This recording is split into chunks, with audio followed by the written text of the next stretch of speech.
ನಾಚಿಕೆಗೇಡಿನ ಸಂಗತಿ ಅಂತ ಹೇಳಿದ್ರೆ, ಪ್ರತಿಯೊಬ್ಬರು ಕನ್ನಡಿಗರು, ಅದು ಅಲ್ಲದೆ ನಮ್ಮ ಸನಾತನಿಗಳು ಮಾತ್ರ ಅಲ್ಲದೆ ಚಾಮುಂಡಮ್ಮನ ಇದುವರೆಗೂ ನಂಬ್ಕೊಂಡು ಬಂದಿಲ್ಲ. ಚಾಮುಂಡಮ್ಮನ ಪ್ರತಿ ಧರ್ಮದವರು ನಂಬ್ಕೊಂಡು ಬಂದಿರುವಂತಹ ಉದಾಹರಣೆ ಅನಾದಿ ಕಾಲದಿಂದನೂ ಸಹ ಇದೆ.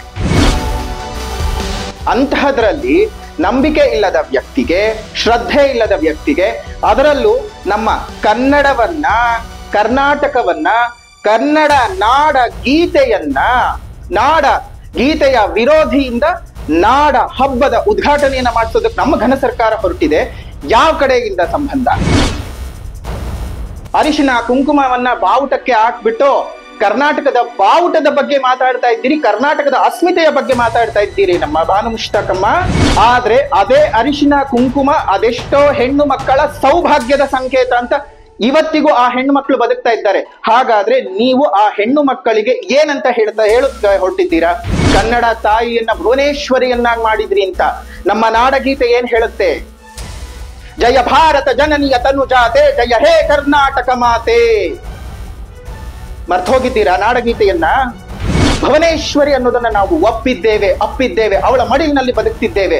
ಅಂತಹ ತಾಯಿಯನ್ನ ನೀವು ಎಷ್ಟು ಸಾರಾ ಸಗಟಾಗಿ ತಳ್ಳಿ ಹಾಕಿ ಸೈಡ್ ನಲ್ಲಿ ಇಡ್ತಾ ಇದ್ದೀರಮ್ಮ. ದೀಪಾ ಬಸ್ತಿ ಎಲ್ಲಿ ಹೋದ್ರು? ದೀಪಾ ಬಸ್ತಿಯನ್ ಕಡೆ ಪಕ್ಷ ನಮ್ ಸರ್ಕಾರ ಗುರುತಿಸೋ ಕೆಲಸವಾಯ್ತಾ? ಅದು ಅಲ್ಲದೆ ಇಂಟರ್ನ್ಯಾಷನಲ್ ಬುಕರ್ ಪ್ರಶಸ್ತಿ ಇರೋದೇ ಟ್ರಾನ್ಸ್ಲೇಟರ್ಗಳಿಗೆ, ಟ್ರಾನ್ಸ್ಲೇಟರ್ ಅವಾರ್ಡ್. ಅದು ಕನ್ನಡ ಮಾತೆಯನ್ನೇ ಒಪ್ಪದೇ ಇರತಕ್ಕಂಥವ್ರು ನಾಡ ಮಾತೆಯನ್ನ ಒಪ್ಕೊಂಡು ಹೇಗೆ ಆಕೆ ಪುಷ್ಪಾರ್ಚನೆ ಮಾಡ್ತೀರಿ? ನೈತಿಕ ಹಕ್ಕಿದೆಯಾ ನಿಮ್ಗೆ ಪುಷ್ಪಾರ್ಚನೆಯನ್ನ ಮಾಡೋದಕ್ಕೆ?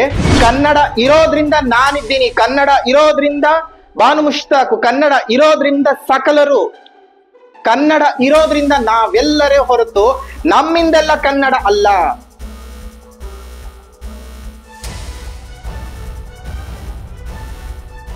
ಪ್ರೀತಿಯ ವೀಕ್ಷಕರಿಗೆ ಶಂಕರಾನಂದ ಟಿವಿಗೆ ಸ್ವಾಗತ, ಸುಸ್ವಾಗತ. ಇವತ್ತಿನ ವಿಡಿಯೋನಲ್ಲಿ ವಿಶೇಷವಾದಂತಹ, ಮನಸ್ಸಿಗೆ ನೋವಾಗಿರ್ತಕ್ಕಂತಹ, ನಮ್ಮ ಧರ್ಮದ ಮೇಲೆ, ನಮ್ಮ ಆಚರಣೆಗಳ ಮೇಲೆ, ನಮ್ಮ ನಂಬಿಕೆಯ ಮೇಲೆ ಅನಾದಿ ಕಾಲದಿಂದ ಮಾತ್ರ ದಾಳಿಗಳಾಗ್ತಾ ಇಲ್ಲ. ಈಗಿನ ಕಾಲದಲ್ಲೂ ಪ್ರಜಾಪ್ರಭುತ್ವದ ಸಂದರ್ಭದಲ್ಲೂ ಯಾವ ರೀತಿಯಾಗಿ ದಾಳಿಗಳಾಗ್ತಾ ಇದ್ದಾವೆ, ನಾವೆಲ್ಲರೂ ಯಾವ ರೀತಿಯಾಗಿ ಎಚ್ಚೆತ್ಕೋಬೇಕು ಅನ್ನೋದನ್ನ ತಿಳ್ಕೊಳ್ಳೋಣ. ಕರುನಾಡಿನಲ್ಲಿ ಏನಾಗ್ತಾ ಇದೆ, ಕರ್ನಾಟಕಕ್ಕೆ ಏನಾಗ್ತಾ ಇದೆ, ಮತ್ತು ನಮ್ಮ ಬಹುಸಂಖ್ಯಾತರ ಭಾವನೆಗಳಿಗೆ ಏನಾಗ್ತಾ ಇದೆ. ಕೇವಲ ಓಲೈಕೆಯಿಂದಾಗಿ ನಮ್ಮನ್ನ ಇವತ್ತು ಈ ಹಂತಕ್ಕೆ ತಲುಪಿಸ್ತಿದ್ದೀರಾ ಅನ್ನುವಂತಹ ಹಲವಾರು ಸೂಕ್ಷ್ಮ ವಿಚಾರಗಳನ್ನ ತಿಳಿಸ್ತಾ ಇದ್ದೇವೆ. ಕಾರ್ಯಕ್ರಮದ ಈ ವಿಡಿಯೋನ ಹೆಸರೇ ಕ್ಷಮಿಸಿ ಬಿಡು ತಾಯಿ ಚಾಮುಂಡಿ. ವೀಕ್ಷಕರೇ, ಇನ್ನೇನ್ ದಸರಾ ಹಬ್ಬ ಶುರುವಾಗೋದಿದೆ. 22ನೇ ತಾರೀಕಿನಿಂದ ದಸರಾ ಹಬ್ಬದ ವಿಶೇಷವಾದಂತಹ ವೈಭವ ನಮ್ಮಲ್ಲಿ ಶುರುವಾಗ್ತದೆ. ದಸರಾ ಹಬ್ಬ ಅನ್ನುವಂತಹದ್ದು ಇವತ್ತಿಂದು ನೆನ್ನೆದು ಅಲ್ಲ. ಯುಗ ಯುಗಗಳಿಂದ, ಹಲವಾರು ವರ್ಷಗಳಿಂದ, ಲಕ್ಷಾಂತರ ಸಾವಿರಾರು ವರ್ಷಗಳಿಂದ ನಾವು ಮಾಡ್ಕೊಂಡು ಬರ್ತಾ ಇರತಕ್ಕಂಥ ಹಬ್ಬ. ಈಗೇನೋ ಸರ್ಕಾರಗಳು ಬಂದಿರಬಹುದು, ಸರ್ಕಾರದ ಅಧೀನದಲ್ಲಿ ಕೆಲವೊಂದು ಕಾರ್ಯಕ್ರಮಗಳು ನಡಿಬಹುದು. ಆದ್ರೆ ಸಂಪೂರ್ಣವಾಗಿ ಇದು ನಮ್ಮ ಪಂಚಾಂಗದ ಆಧಾರದಲ್ಲಿ, ತಿಥಿ, ವಾರ, ನಕ್ಷತ್ರ, ಯೋಗ, ಕರಣದ ಆಧಾರದ ಮೇಲೆ ನಾವು ನಿರ್ಧಾರ ಮಾಡ್ಕೊಂಡಿರ್ತಕ್ಕಂತಹ, ನಮ್ಮ ಪೂರ್ವಿಕರು ನಿರ್ಧಾರ ಮಾಡಿರ್ತಕ್ಕಂತಹ ನವರಾತ್ರಿಯ ವಿಶೇಷವಾದಂತಹ ಶರನ್ನವರಾತ್ರಿಯ ಹಬ್ಬ.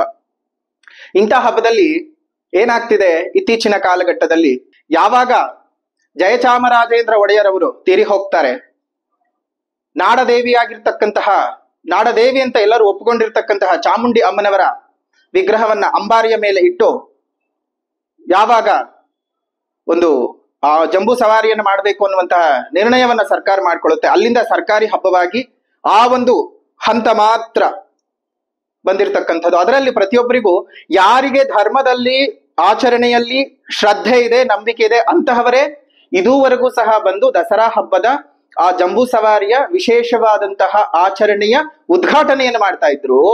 ಆದ್ರೆ ಈ ಬಾರಿ ಎಂತಹ ಸೋಜಿಗದ ಸಂಗತಿ ಅಂದ್ರೆ, ಎಂತಹ ನಾಚಿಕೆಗೇಡಿನ ಸಂಗತಿ ಅಂತ ಹೇಳಿದ್ರೆ, ಪ್ರತಿಯೊಬ್ಬರು ಕನ್ನಡಿಗರು, ಅದು ಅಲ್ಲದೆ ನಮ್ಮ ಸನಾತನಿಗಳು ಮಾತ್ರ ಅಲ್ಲದೆ ಯಾರು ಚಾಮುಂಡಮ್ಮನನ್ನ ನಂಬುತ್ತಾರೆ, ಯಾವುದೇ ಧರ್ಮದವರಾಗಿರ್ಲಿ, ಹಿಂದೂ ಆಗಿರ್ಲಿ, ಮುಸ್ಲಿಂ ಆಗಿರ್ಲಿ, ಸನಾತನಿ ಆಗಿರ್ಲಿ, ಅಥವಾ ಕ್ರಿಸ್ತನರಾಗಿರ್ಲಿ, ಬೌದ್ಧರಾಗಿರ್ಲಿ, ಜೈನರಾಗಿರ್ಲಿ, ಒಂದೇ ಒಂದು ಜಾತಿಯವರು ಅಥವಾ ಒಂದೇ ಒಂದು ಧರ್ಮದವರು ಮಾತ್ರವೇ ಚಾಮುಂಡಮ್ಮನ ಇದುವರೆಗೂ ನಂಬ್ಕೊಂಡು ಬಂದಿಲ್ಲ. ಚಾಮುಂಡಮ್ಮನ ಪ್ರತಿ ಧರ್ಮದವರು ನಂಬ್ಕೊಂಡು ಬಂದಿರುವಂತಹ ಉದಾಹರಣೆ ಅನಾದಿ ಕಾಲದಿಂದನೂ ಸಹ ಇದೆ. ಚಾಮುಂಡಮ್ಮನಿಗೆ ಯಾವುದೇ ರೀತಿಯಾಗಿರ್ತಕ್ಕಂತಹ ಧರ್ಮ ಭೇದವಿಲ್ಲ, ಜಾತಿ ಭೇದವಿಲ್ಲ. ಯಾರು ಬೇಕಾದರೂ ನಂಬಿಕೆ ಇರ್ತಕ್ಕಂಥವ್ರು, ಶ್ರದ್ಧೆ ಇರ್ತಕ್ಕಂಥವ್ರು, ನಿಮಗೆ ಚಾಮುಂಡಮ್ಮನ ಉಪಾಸನೆ ಮಾಡ್ಬೇಕು, ಪೂಜೆ ಮಾಡ್ಬೇಕು ಅಂತ ಹೇಳಿದ್ರೆ ಅವಳೇ ಬಂದು ನಿಮ್ಮ ಮನೇಲಿ ಕೂತ್ಕೊಳ್ತಾಳೆ. ಅಂತಹದ್ರಲ್ಲಿ ನಂಬಿಕೆ ಇಲ್ಲದ ವ್ಯಕ್ತಿಗೆ, ಶ್ರದ್ಧೆ ಇಲ್ಲದ ವ್ಯಕ್ತಿಗೆ, ಅದರಲ್ಲೂ ನಮ್ಮ ಕನ್ನಡವನ್ನ, ಕರ್ನಾಟಕವನ್ನ, ಕನ್ನಡ ನಾಡ ಗೀತೆಯನ್ನ ಅಪಮಾನ ಮಾಡುವಂತಹ ಮಾತುಗಳನ್ನ ಹೇಳಿರ್ತಕ್ಕಂಥವರಿಂದ ಇವತ್ತು ನಮ್ಮ ಒಂದು ದಸರಾದ ಉದ್ಘಾಟನೆ ಆಗ್ತಾ ಇದೆ. ನಾಡ ಗೀತೆಯ ವಿರೋಧಿಯಿಂದ ನಾಡ ಹಬ್ಬದ ಉದ್ಘಾಟನೆಯನ್ನ ಮಾಡಿಸೋದಕ್ಕೆ ನಮ್ಮ ಘನ ಸರ್ಕಾರ ಹೊರಟಿದೆ. ಯಾವ ಕಡೆಯಿಂದ ಸಂಬಂಧ? ಸ್ವಾಮಿ ಏನೋ ಎಲ್ಲಿಲ್ದಿರೋ ಮಾತುಗಳನ್ನ ನಾವು ಹೇಳ್ತಾ ಇಲ್ಲ. ಇದೇ ಬಾನು ಮುಷ್ತಾಕ್ ಅಮ್ಮ. ಯಾಕೆ ನಾನು ಅವ್ರನ್ನ ಅಮ್ಮ ಅಂತ ಕರಿತಿದ್ದೀನಿ ಅಂದ್ರೆ, ಅವರಿಗೆ ಇರುವಂತಹ ವಯಸ್ಸು, ಅವ್ರಿಗಾಗಿರ್ತಕ್ಕಂತಹ ಅನುಭವ, ಅವ್ರ ಜೀವನದಲ್ಲಿ ತಗೊಂಡಿರ್ತಕ್ಕಂಥದ್ದು. ನಾನಿಲ್ಲಿ ವ್ಯಕ್ತಿಗೆ ಅನ್ನೋದಕ್ಕಿಂತ ಆ ವ್ಯಕ್ತಿಯ ವಯಸ್ಸಿಗೆ ಮರ್ಯಾದೆಯನ್ನ ಕೊಡ್ತಾ ಇದ್ದೇವೆ. ನನಗೆ ಹೆತ್ತ ತಾಯಿ ಬೇರೆ ಅಲ್ಲ, ಬಾನು ಮುಷ್ತಾಕ್ ಬೇರೆ ಅಲ್ಲ ಅನ್ನೋ ಭಾವನೆಯಿಂದ ನಾನು ಇದನ್ನ ಹೇಳ್ತಾ ಇದ್ದೀನಿ. ಯಾಕಂದ್ರೆ ನನ್ನ ತಾಯಿ ತಪ್ಪನ್ನು ಮಾಡ್ತಾ ಇದ್ದರೆ ಖಂಡಿತವಾಗ್ಲೂ ಯಾರು ಬೇಕಾದ್ರೂ ಮಕ್ಕಳಾಗಿ ಖಂಡಿಸುವಂತಹ, ಅಮ್ಮ ನೀನ್ ಹೀಗ್ ಮಾಡಬೇಡ ಅಂತ ಹೇಳುವಂತಹ ಅಧಿಕಾರ ಪ್ರತಿ ಮಕ್ಕಳಿಗೂ ಇದೆ. ಆ ಅಧಿಕಾರವನ್ನು ಉಪಯೋಗಿಸಿಕೊಂಡು ನಾನು ಹೇಳ್ತಾ ಇದ್ದೇನೆ. ಒಂದು ಇದೇ ವೇದಿಕೆಯಲ್ಲಿ ಇತ್ತೀಚೆಗೆ ಸಾಮಾಜಿಕ ಜಾಲತಾಣದಲ್ಲಿ ನಿಮ್ಮೆಲ್ಲರಿಗೂ ಗೊತ್ತೇ ಇದೆ, ಕನ್ನಡ ಭಾಷೆಯನ್ನ ನಮ್ಮ ಅಲ್ಪಸಂಖ್ಯಾತರು ಯಾಕೆ ಬಳಸಬಾರದು? ಅಲ್ಪಸಂಖ್ಯಾತರು ಆ ಬದಲು ಬಹುಸಂಖ್ಯಾತರು ಅಂದ್ರೆ ಯಾರು? ಅಲ್ಪಸಂಖ್ಯಾತರು ಅಂದ್ರೆ ಯಾರು? ಯಾವುದೋ ಒಂದು ಧರ್ಮವನ್ನ ಹೆಚ್ಚಿನ ಜನರು, ಹೆಚ್ಚಿನ ಒಂದು ವರ್ಗದವರು ಆಚರಣೆ ಮಾಡೋದನ್ನ ಅವರು ಹೆಚ್ಚಿನ ಸಂಖ್ಯೆಯಲ್ಲಿದ್ದಾರೆ, ಅವರು ಬಹುಸಂಖ್ಯರು. ಯಾವ ಧರ್ಮವನ್ನ, ಯಾವ ಭಾಷೆಯನ್ನ ಕಡಿಮೆ ಜನ ಮಾತಾಡ್ತಾ ಇದ್ದಾರೋ ಅವರು ಅಲ್ಪಸಂಖ್ಯರು ಅಷ್ಟೇ. ಯಾರು ಮೇಲಲ್ಲ, ಯಾರು ಕೀಳಲ್ಲ. ಮೇಲು ಕೀಳಿನ ಭಾವನೆಯನ್ನ ತಂದು ಹಾಕ್ತಿದ್ದೀರಿ. ನಿಮ್ಮದೇ ಭಾಷಣದ ಒಂದು ತುಣುಕನ್ನ ಇವಾಗಿಲ್ಲಿ ನಮ್ಮ ಒಂದು ಶಂಕರಾನಂದ ಟಿವಿಯ ಈ ವಿಶೇಷವಾದ ಈ ವಿಡಿಯೋನಲ್ಲಿ ಬರುತ್ತೆ, ನೋಡಿ ವೀಕ್ಷಕರೇ. ಕನ್ನಡವನ್ನ ಭಾಷೆಯಾಗಿ ಬೆಳಿಲಿಕ್ಕೆ, ಕನ್ನಡವನ್ನ ಭಾಷೆಯಾಗಿ ಬಾನು ಮುಷ್ತಾಕ್ ಮಾತಾಡ್ಲಿಕ್ಕೆ, ಆಕೆಯ ಮನೆಯವರು ಮಾತಾಡ್ಲಿಕ್ಕೆ ನೀವು ಅವಕಾಶನೇ ಕೊಡ್ಲಿಲ್ಲ. ಕನ್ನಡವನ್ನ ಕನ್ನಡ ಭುವನೇಶ್ವರಿಯಾಗಿ ಮಾಡಿಬಿಟ್ರಿ. ಕೆಂಪು ಮತ್ತು ಹಳದಿ ಅರಿಶಿನ ಕುಂಕುಮದ ಬಾವುಟವನ್ನ ಹಾಕಿ, ಅರಿಶಿನ ಕುಂಕುಮದಲ್ಲಿ ಆಕೆಯನ್ನ ಲೇಪಿತಳನ್ನಾಗಿ ಮಾಡ್ಬಿಟ್ಟು ಆಕೆಯನ್ನ ಕರ್ಕೊಂಡು ಹೋಗಿ ಮಂದಾಸನದ ಮೇಲೆ ಕೂರಿಸ್ಬಿಟ್ರಿ. ನಾನು ಎಲ್ಲಿ ನಿಲ್ಲಬೇಕು? ನಾನು ಏನನ್ನ ನೋಡ್ಬೇಕು? ನಾನು ಹೇಗೆ ಇನ್ವಾಲ್ವ್ ಆಗ್ಬೇಕು? ನನ್ನ ಹೊರಗಟ್ಟುವಿಕೆ ಇವತ್ತಿಂದ ಅಲ್ಲ, ಯಾವತ್ತಿನಿಂದಲೋ ಆರಂಭ ಆಯಿತು, ಇವತ್ತು ಪೂರ್ಣಗೊಳ್ತಾ ಇದೆ ಅಷ್ಟೇ. ಮಹಿಳೆಯನ್ನ ಮಂದಾಸನದ ಮೇಲೆ ಕೂರಿಸಿದ ತಕ್ಷಣ ದೇವತೆಗಳು ಸಂತುಷ್ಟರಾಗ್ತಾರೆ. ಇಲ್ಲೂ ಕೂಡ ಕನ್ನಡಮ್ಮನ್ನ ದೇವಸ್ಥಾನದಲ್ಲಿ ಕೂರಿಸಿ, ಮಂದಾಸನದ ಮೇಲೆ ಕೂರಿಸಿ ಮಹಿಳೆಯನ್ನ ಹೇಗೆ ತುಳಿತಾ ಇದ್ದೀರೋ, ದೌರ್ಜನ್ಯ ಮಾಡ್ತಾ ಇದ್ದೀರೋ, ಹಿಂಸೆ ಮಾಡ್ತಾ ಇದ್ದೀರೋ, ಈ ತರ ಕನ್ನಡ ಭಾಷೆ ಮೇಲೆ ಕೂಡ ನೀವುಗಳು ದೌರ್ಜನ್ಯ ಮಾಡ್ತಾ ಇದ್ದೀರಿ. ಅಮ್ಮ ಬಾನು ಮುಷ್ತಾಕ್ ಅಮ್ಮ, ಏನ್ ಹೇಳ್ತಿದ್ದೀರಮ್ಮ? ಕನ್ನಡವನ್ನ ಮಾತಾಡೋದಕ್ಕೆ ಅವಕಾಶ ಕೊಡ್ಲಿಲ್ಲ, ಕನ್ನಡ ತಾಯಿಯನ್ನಾಗಿ ಮಾಡ್ಬಿಟ್ರಿ, ಅವಳಿಗೆ ಮಂದಾಸನವನ್ನ ಹಾಕ್ಬಿಟ್ರಿ, ಅರಿಶಿನ ಕುಂಕುಮವನ್ನ ಬಾವುಟಕ್ಕೆ ಹಾಕ್ಬಿಟ್ಟು ಕರ್ನಾಟಕದ ಬಾವುಟದ ಬಗ್ಗೆ ಮಾತಾಡ್ತಾ ಇದ್ದೀರಿ, ಕರ್ನಾಟಕದ ಅಸ್ಮಿತೆಯ ಬಗ್ಗೆ ಮಾತಾಡ್ತಾ ಇದ್ದೀರಿ ನಮ್ಮ ಬಾನು ಮುಷ್ತಾಕ್ ಅಮ್ಮ. ಕೆಂಪು ಹಳದಿ ಅಂತಂದ್ರೆ ಏನು? ಕೇವಲ ಅರಿಶಿನ ಕುಂಕುಮವೇ? ಕೆಂಪು ಧೈರ್ಯದ ಸಂಕೇತ, ತ್ಯಾಗದ ಸಂಕೇತವನ್ನ ಕೊಡುತ್ತೆ. ಹಳದಿ ಶಾಂತಿ ಸಮೃದ್ಧತೆಯ ಸಂಕೇತವನ್ನ ಕೊಡುತ್ತದೆ. ಇಷ್ಟು ಸಹ ಇಂತಹ ದೊಡ್ಡ ಬರಹಗಾರ್ತಿಯಾಗಿ, ಇಂತಹ ದೊಡ್ಡ ಲೇಖಕಿಯಾಗಿ, ಇಂತಹ ದೊಡ್ಡ ಸ್ಥಾನವನ್ನ ಅಲಂಕರಿಸಿರುವಂತಹ, ಸ್ವತಃ ನಿಮ್ಮ ವೈಯಕ್ತಿಕ ಜೀವನದಲ್ಲಿ ಹಲವು ಮಜಲುಗಳನ್ನ ಕಂಡಿರುವಂತಹ ಆಕೆಗೆ ಅರಿಶಿನ ಕುಂಕುಮದ ಅರ್ಥ ಗೊತ್ತಿಲ್ಲ. ಅದಕ್ಕೆ ಒಂದು ಹೊಸ ಡಿಸ್ಕ್ರೈಬ್ ಅನ್ನ ಕೊಡ್ತಾ ಇದ್ದೀರಿ. ಆಯ್ತು, ನಿಮ್ಮ ಮಾತಿನ ಪ್ರಕಾರನೇ ಒಪ್ಕೊಳ್ಳೋಣ, ಅರಿಶಿನ ಕುಂಕುಮ, ಅದನ್ನು ಕೇವಲ ಅರಿಶಿನ ಕುಂಕುಮ ಅಂತ ನೀವು ಅಂದ್ಕೊಳ್ತಿದ್ದೀರಿ.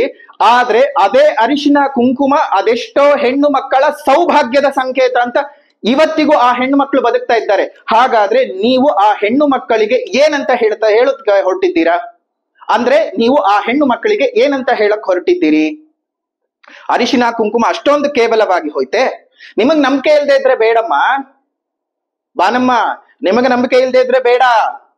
ಆದ್ರೆ ನಂಬುವಂತಹ ಅನೇಕ ಜನರಿದ್ದಾರಲ್ಲ, ಅವರ ಭಾವನೆಗೆ ಯಾಕೆ ಧಕ್ಕೆ ತರ್ತಿದ್ದೀರಿ? ನೀವು ಕನ್ನಡವನ್ನ ಭುವನೇಶ್ವರಿಯನ್ನಾಗಿ ಮಾಡ್ಬಿಟ್ರಿ, ಕನ್ನಡವನ್ನ ಭುವನೇಶ್ವರಿಯನ್ನಾಗಿ ಮಾಡ್ಬಿಟ್ರಿ ಅಂತ ಹೇಳ್ತಿದ್ದೀರಿ. ಇದೇ ಒಂದು ಸಾರಾ ಅಬೂಬಕರ್, ಬಹುಶಃ ಹೆಸರುಗಳನ್ನ ತುಂಬಾ ಜನ ಮರ್ತಿರ್ತೀರಿ. ಸಾರಾ ಅಬೂಬಕರ್ ಎಂತಹ ದೊಡ್ಡ ಬರಹಗಾರ್ತಿ, ಕನ್ನಡವನ್ನ ಕನ್ನಡತನವನ್ನ ಪ್ರತಿ ಬಾರಿಯೂ ಎದೆನಲ್ಲಿ ಇಟ್ಕೊಂಡು ಹೇಳಿದಂತಹ ಆಕೆ ಸಾರಾ ಅಬೂಬಕರ್. ಬಹುಶಃ ಅವರ ಕೃತಿಗಳನ್ನ ನೀವು ಓದಿ, ಎಲ್ಲರೂ ಪ್ರತಿಯೊಬ್ಬರ ಕನ್ನಡಿಗರು ಓದಬೇಕು. ಸಾರಾ ಅಬೂಬಕರ್ ಅನ್ನುವಂತಹ ದೊಡ್ಡ ಶ್ರೇಷ್ಠ ಲೇಖಕಿ ಇರುವಂತಹದ್ದು. ನೀವು ಶ್ರೇಷ್ಠ ಅಲ್ಲ ಅಂತ ನಾವೇನ್ ಹೇಳ್ತಿಲ್ಲ, ಆದ್ರೆ ನಿಮ್ಮ ನಡೆ, ನಿಮ್ಮ ನುಡಿ, ನಿಮ್ಮ ವರ್ತನೆ ಖಂಡಿತವಾಗಿಯೂ ಇದು ಕನ್ನಡಕ್ಕೆ, ಕನ್ನಡ ನಾಡಿಗೆ, ಕನ್ನಡದ ಬಾವುಟಕ್ಕೆ, ಕನ್ನಡದ ಅಸ್ಮಿತೆಗೆ, ಕನ್ನಡದ ನಾಡಗೀತೆಗೆ ಮಾಡ್ತಾ ಇರತಕ್ಕಂತಹ ಅವಮಾನ. ಹೇಗೆ ಕನ್ನಡ ನಾಡಗೀತೆಗೆ ಅವಮಾನ ಅನ್ನುವಂತಹ ಪ್ರಶ್ನೆ ಬಂದಾಗ ನಿಮ್ಮದೇ ಮಾತು, ಕನ್ನಡ ತಾಯಿಯನ್ನ ಭುವನೇಶ್ವರಿಯನ್ನಾಗಿ ಮಾಡಿದ್ರಿ ಅಂತ. ನಮ್ಮ ನಾಡಗೀತೆ ಏನ್ ಹೇಳುತ್ತೆ? ಜಯ ಭಾರತ ಜನನಿಯ ತನುಜಾತೆ, ಜಯ ಹೇ ಕರ್ನಾಟಕ ಮಾತೆ. ಮರ್ತೋಗಿದ್ದೀರಾ ನಾಡಗೀತೆಯನ್ನ? ನಾಡಗೀತೆಯಲ್ಲೇ ನಾವು ಅಪ್ಪುಕೊಂಡಿದ್ದೀವಿ. ಕರ್ನಾಟಕ ಅನ್ನುವಂಥದ್ದು ಕೇವಲ ನಾಡಲ್ಲ, ಕನ್ನಡ ಅನ್ನುವಂಥದ್ದು ತಾಯಿ ಭುವನೇಶ್ವರಿ ಅನ್ನೋದನ್ನ ನಾವು ಅಪ್ಪಿದ್ದೇವೆ, ಅವಳ ಮಡಿಲಿನಲ್ಲಿ ಬದುಕ್ತಿದ್ದೇವೆ. ಅಂತಹ ತಾಯಿಯನ್ನ ನೀವು ಎಷ್ಟು ಸಾರಾ ಸಗಟಾಗಿ ತಳ್ಳಿ ಹಾಕಿ ಸೈಡ್ ನಲ್ಲಿ ಇಡ್ತಾ ಇದ್ದೀರಮ್ಮ. ನಾಡಗೀತೆಗೆ ಅವಮಾನ ಮಾಡುವಂತಹ ಮಾತುಗಳನ್ನ ಹೇಳ್ತಾ ಇದ್ದೀರಿ ಅಲ್ವಾ? ರಸಋಷಿ, ಯುಗದ ಕವಿ, ಜಗದ ಕವಿ ಅಂತೆಲ್ಲ ಕರೆಸ್ಕೊಂಡಂತಹ ನಮ್ಮ ಕುವೆಂಪು ಅವರ ಬರವಣಿಗೆಗೆ ಅವಮಾನವಾಗ್ತಿದ್ಯಾ? ಬಹುಶಃ ಸಾಮಾನ್ಯ ವ್ಯಕ್ತಿಯಾಗಿ, ಸಾಮಾನ್ಯ ಪ್ರಜೆಯಾಗಿ ಇಷ್ಟೆಲ್ಲ ಅನುಮಾನಗಳು ನಮಗ್ ಕಾಡ್ತಾ ಇದ್ದಾವೆ. ಇನ್ನೊಂದು ಇಂಟರ್ವ್ಯೂನಲ್ಲಿ ಏನ್ ಹೇಳ್ತೀರಿ ಅದು ಸಹ ಈಗ ಬರುತ್ತೆ ನೋಡಿ. ಯಾರು ಇದನ್ನ ಮ್ಯಾನಿಪುಲೇಟ್ ಮಾಡ್ತಾ ಇದ್ದಾರೆ ಅವರಿಗೆ ನಾನು ಹೇಳುವುದು ಏನು ಅಂತ ಹೇಳಿದ್ರೆ, ಕನ್ನಡವನ್ನ ನನ್ನಷ್ಟು ಪ್ರೀತಿಸಿ, ಕನ್ನಡವನ್ನ ನನ್ನಷ್ಟು ಬಳಕೆಗೆ ತಂದಿ, ಕನ್ನಡವನ್ನ ನನ್ನಷ್ಟು ಅಂತಾರಾಷ್ಟ್ರೀಯ ಮಟ್ಟಕ್ಕೆ ನೀವು ತಗೊಂಡೋಗಿ, ಅಲ್ಲಿ ಹೋಗಿ ಅವರ ಬಾಯಲ್ಲಿ ಕನ್ನಡ ಅಂತ ಹೇಳಿಸ್ತಾ ಇದ್ದೀನಿ, ಅಲ್ಲಿ ಹೋಗಿ ಕನ್ನಡದ ಇಡೀ ಒಂದೊಂದು ಪುಟವನ್ನ ನಾನು ಓದ್ತಾ ಇದ್ದೀನಿ, ಬಾಯಿ ಬಿಟ್ಕೊಂಡು ನೋಡ್ತಾ ಇದ್ದಾರೆ. ಇಷ್ಟು ಸಾಧನೆ ಮಾಡಿದರೆ ನೀವು ನನ್ನ ಮೇಲೆ ಕೆಸರಾಟ ಮಾಡ್ಲಿಕ್ಕೆ ನಿಮ್ಗೆ ಅರ್ಹತೆ ಸಿಗತ್ತೆ. ಇಲ್ಲದೆ ಇದ್ರೆ ನಿಮ್ಮ ಯಾವುದೇ ಮಾತಿನಲ್ಲಿ ಯಾವುದೇ ರೀತಿಯ ಒಂದು ಸ್ಪಷ್ಟತೆ ಸಿಗೋದಿಲ್ಲ, ದ್ವಂದ್ವಗಳಿರುತ್ತವೆ.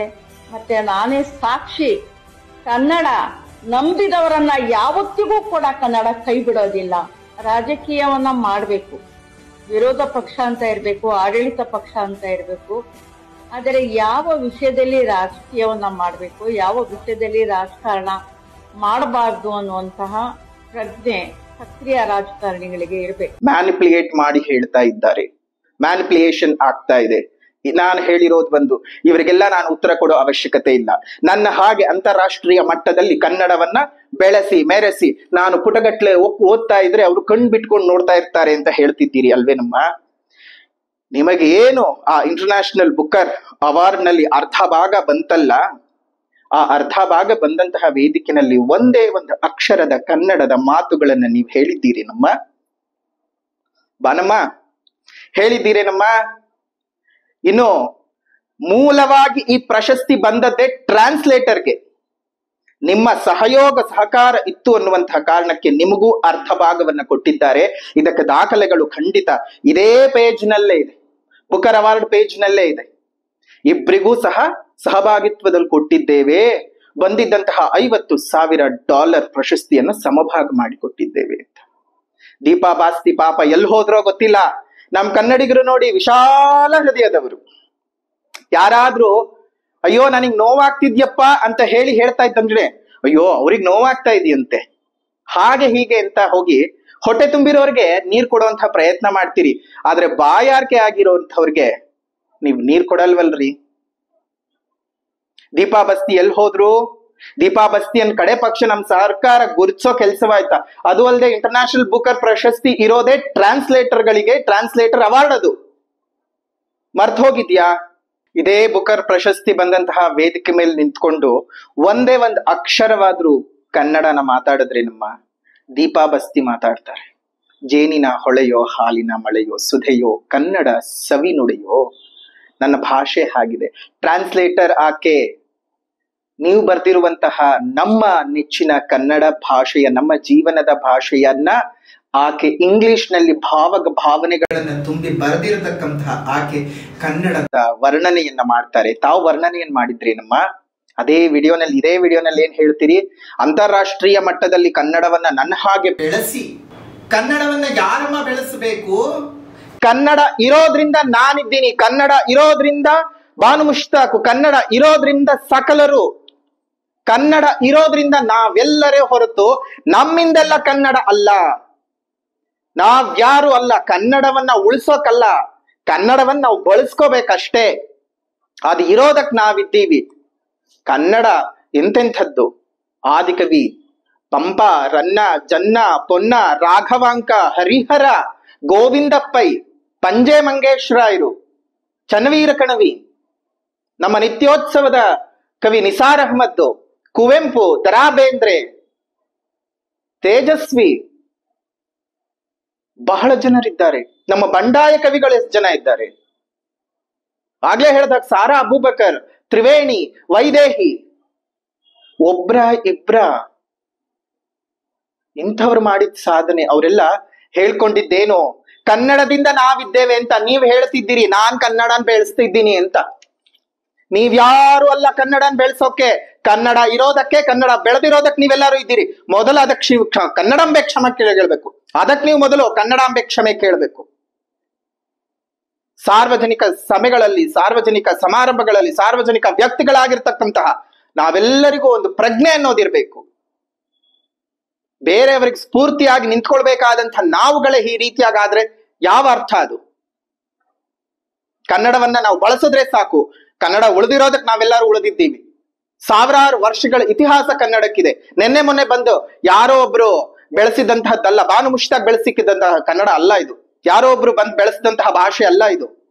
ಅಥವಾ ಬಾನು ಮುಷ್ತಾಕ್ ತಗೊಂಡು ಹೋಗಿ ಇಂಟರ್ನ್ಯಾಷನಲ್ ಲೆವೆಲ್ ಅಲ್ಲಿ ಮಾತಾಡಿದಂತಹದ್ದಲ್ಲ. ಹೇಳ್ಬೇಕಾದಾಗ ನೀವೊಬ್ರೇ ಬೆಳೆಸೋದಕ್ಕಲ್ಲ ಇರೋದು ಕನ್ನಡ. ಏನನ್ಕೊಂಡಿದ್ದೀರಿ ನೀವು ಕನ್ನಡವನ್ನ? ಕನ್ನಡದಿಂದ ಎಲ್ಲರೂ, ನಮ್ಮಿಂದ ಕನ್ನಡ ಅಲ್ಲ. ಅದನ್ನ ಯೋಚನೆ ಮಾಡಿ. ಕನ್ನಡ ಮಾತೆಯನ್ನೇ ಒಪ್ಪದೇ ಇರತಕ್ಕಂಥವ್ರು ನಾಡ ಮಾತೆಯನ್ನ ಒಪ್ಕೊಂಡು ಹೇಗೆ ಆಕೆ ಪುಷ್ಪಾರ್ಚನೆ ಮಾಡ್ತೀರಿ? ನೈತಿಕ ಹಕ್ಕಿದೆಯಾ ನಿಮ್ಗೆ ಪುಷ್ಪಾರ್ಚನೆಯನ್ನ ಮಾಡೋದಕ್ಕೆ? ಕನ್ನಡಾಂಬೆಯನ್ನೇ ಒಪ್ಕೊಳ್ಳದೇ ಇರತಕ್ಕಂತಹ ಮನಸ್ಥಿತಿಯಿಂದಾಗಿ ಅದು ಹೇಗೆ ನೀವು ಒಪ್ಕೊಳ್ತೀರಿ ಚಾಮುಂಡಮ್ಮನ್ನ?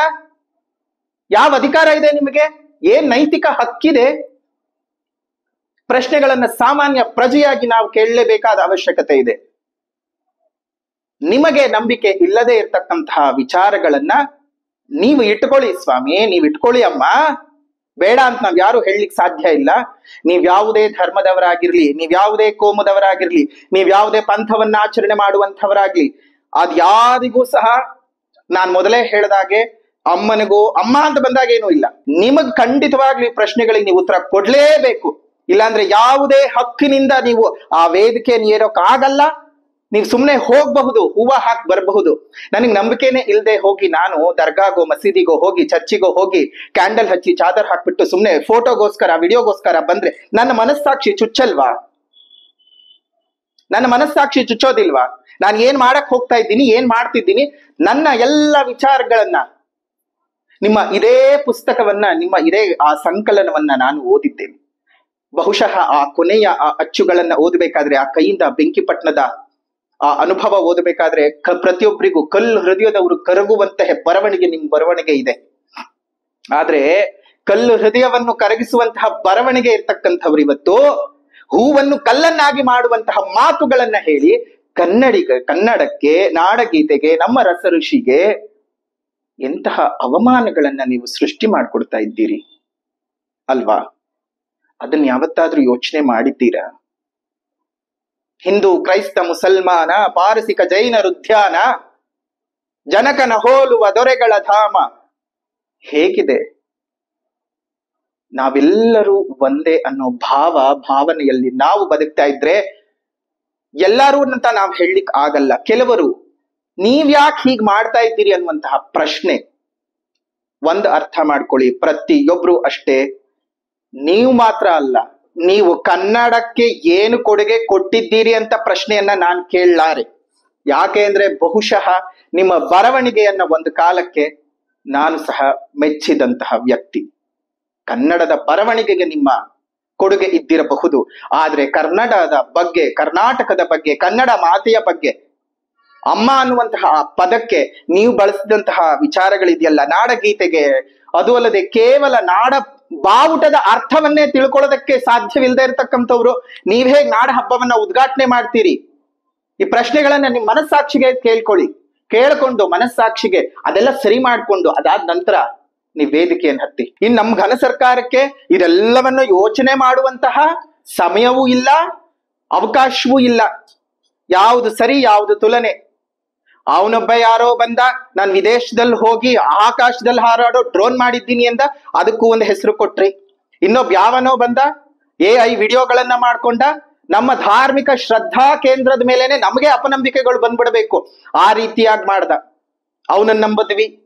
ಕೊನೆ ಕನ್ನಡದ ಬಗ್ಗೆ, ಕರ್ನಾಟಕದ ಬಗ್ಗೆ, ಕನ್ನಡದ ಬಾವುಟದ ಬಗ್ಗೆ, ನಾಡಗೀತೆಯ ಬಗ್ಗೆ ಪ್ರಶ್ನೆಯನ್ನ ಎತ್ತಿರ್ತಕ್ಕಂಥವ್ರನ್ನ ಇಟ್ಟುಕೊಂಡು ನಾವು ನಾಡ ಹಬ್ಬದ ಉದ್ಘಾಟನೆ ಮಾಡಕ್ ಹೋಗ್ತಾ ಇದ್ದೇವೆ. ಎಲ್ಲಿಗೆ ಬಂದಿದೆ ನಮ್ಮ ಸಮಾಜ? ಏನಾಗ್ತಿದೆ? ಇದಕ್ಕೆಲ್ಲವೂ ಸಹ ನಮ್ಮ ಸಾಮಾನ್ಯ ಜನಗಳು ಧ್ವನಿ ಏರಿಸದ ಹೊರತು ನಮಗೆ ಖಂಡಿತ ಅನ್ಯಾಯವಾಗಿ ಆಗತ್ತೆ. ದಯವಿಟ್ಟು ನಾನು ಚಾಮುಂಡಿ ತಾಯಿನಲ್ಲಿ ಕೇಳ್ಕೊಳ್ತಾ ಇರುವಂತದ್ದು ಇಷ್ಟೇ. ಅಮ್ಮ, ನಿನಗೇನೋ ಸರಿ ಅಂತ ಅನ್ಸಿರಬಹುದೇನೋ, ನಿನ್ನನ್ನು ಒಪ್ಪದೇ ಇರ್ತಕ್ಕಂಥ ಆಕೆ, ನಿನ್ನನ್ನ ಒಪ್ಪದೇ ಇರ್ತಂತ ಆಕೆ ನಿನ್ನ ಮುಂದೆ ಬಂದು ನಿಂತ್ಕೊಂಡು ಕೈ ಕಟ್ಕೊಂಡು ನಿಂತ್ಕೊಳ್ಳುವಂಥದ್ದು ನಿನಗೆ ಒಪ್ಪಿಗೆ ಇರಬಹುದೇನೋ ಅಮ್ಮ. ಆದ್ರೆ ನಾನ್ ಮನಸ್ಸಿನಿಂದ ಕೇಳ್ಕೊಳ್ತಾ ಇದ್ದೀನಿ, ಆದ್ರೆ ಆಕೆ ಮನಸ್ಸಿನಲ್ಲಿ ಇರ್ತಕ್ಕಂಥದ್ದು ಯಾವ ಭಾವವೋ, ಏನು ಭಕ್ತಿಯೋ, ಯಾವ ಶ್ರದ್ಧೆಯೋ ನಮಗಂತೂ ಅರಿವಿಲ್ಲ. ಭಕ್ತಿ, ಶ್ರದ್ಧೆ, ನಂಬಿಕೆ ಇದೆ ಅಂದ್ರೆ ಖಂಡಿತವಾಗಿಯೂ ಅವ್ರು ಏನಾದ್ರೂ ಒಂದು ಕ್ಲಾರಿಫಿಕೇಶನ್ ಕೊಡ್ಲಿ. ಅದೇ ರೀತಿಯಾಗಿ ಏನಾದ್ರೂ ತಪ್ಪುಗಳಾದ್ರೆ, ಒಪ್ಪುಗಳಾದ್ರೆ ದಯವಿಟ್ಟು ನಾನ್ ಕೇಳ್ಕೊಳ್ಳೋದು ನನ್ನಮ್ಮನಲ್ಲಿ, ನನ್ನ ಚಾಮುಂಡಮ್ಮನಲ್ಲಿ ಕ್ಷಮಿಸಿ ಬಿಡು ತಾಯಿ. ಈ ರೀತಿಯಾಗಿ ಇನ್ನೊಮ್ಮೆ ಆಗೋದಕ್ಕೆ ಅವಕಾಶವನ್ನ ಕೊಡದೇ ಇರೋ ಹಾಗೆ ನೀನೇ ನೋಡ್ಕೊಳ್ಬೇಕಮ್ಮ.